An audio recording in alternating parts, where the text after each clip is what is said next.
This is a fun atmosphere.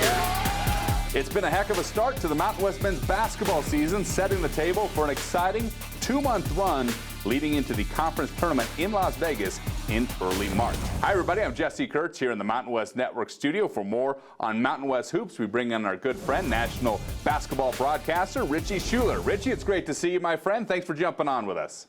Hey, you as well. I hope you're staying positive, but testing negative these days. As always, you bet we are. All right, through non-conference play, all 11 Mountain West men's basketball teams had a 500 record or better, leading to the 5th best non-conference winning percentage in the country. What has impressed you the most about the league so far from top to bottom? I think it's just the depth. The depth has always impressed me about the Mountain West Conference. The talent has impressed me.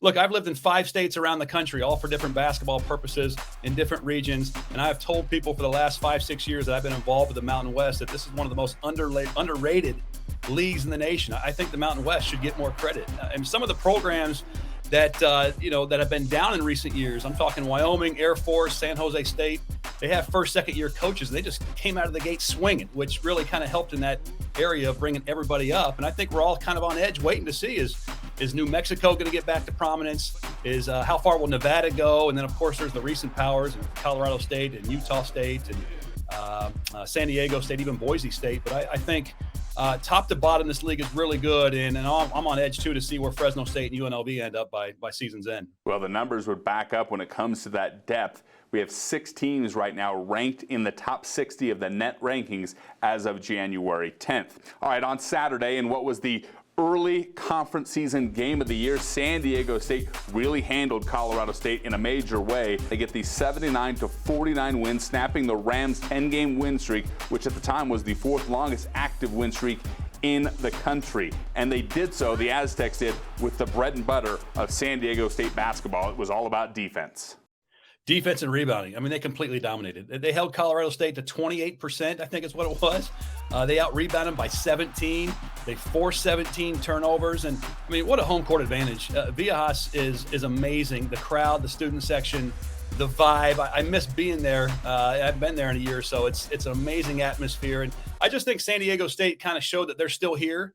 They're not going away. Yes, they got off to a little bit of a slower start, but they're ready to compete for a Mountain West title. I think they've won 5-6 straight now. So they are looking dangerous once again. And, for Colorado State, you have to think, was the COVID pause a little bit of a hangover?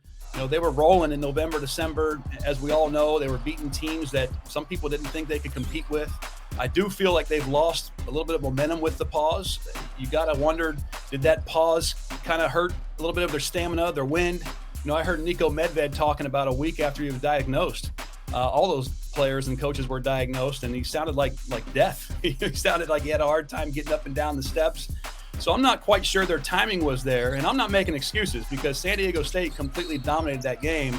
They won hands down, but I will say I am looking forward to 1-2 matches later on this season. No question about it. And as Brian Dutcher says, defense travels. San Diego State has held back-to-back conference opponents under 30% shooting. That's the first time they've ever done that in their Mountain West history. But something tells me, as you said, Colorado State is going to be just fine, led by David Roddy, who recently was named to the Wooden Ward mid-season top 25 watch list. What makes him such an impactful player for Colorado State on the floor?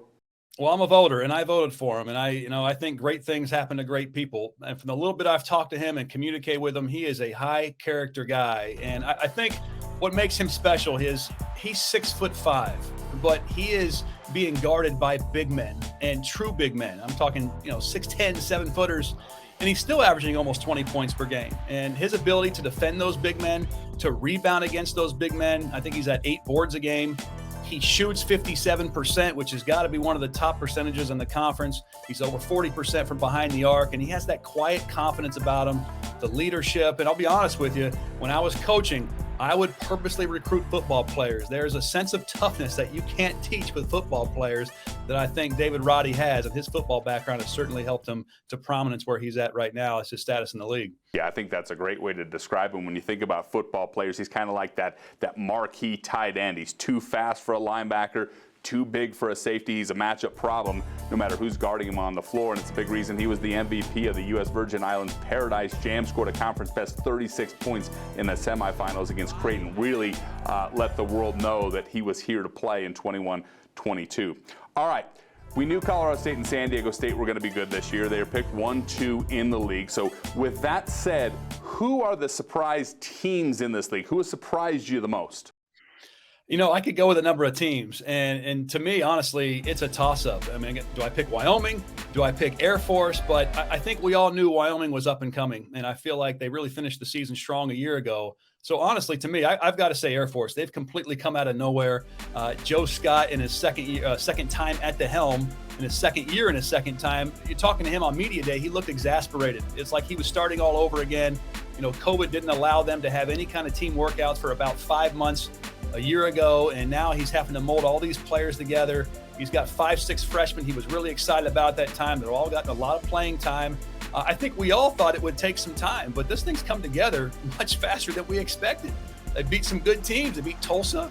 They beat Utah State, and I could go on. But I think A.J. Walker is playing like a first-team all-conference player. He is the glue to this whole thing. His veteran leadership, the fact that he's scoring the ball, shooting the thing, I just think he really brings this whole team together, and I'm really happy for Joe Scott's ball club. Yeah, Joe Scott is a master engineer, took a team that was a perennial doormat in his first tenure, took them to the NCAA tournament in 2004, won a Mountain West title as well. So certainly Joe Scott knows how to build a program.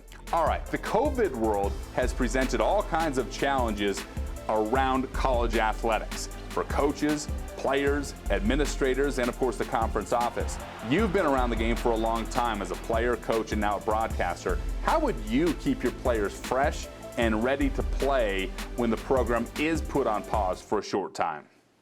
That's one of the most difficult things you're seeing. And I think you're seeing some of these teams that are coming off these COVID pauses and still winning games, they're handling it the best. It's so difficult because guys get tired of looking at each other with the same colored uniforms. They get tired of competing against one another.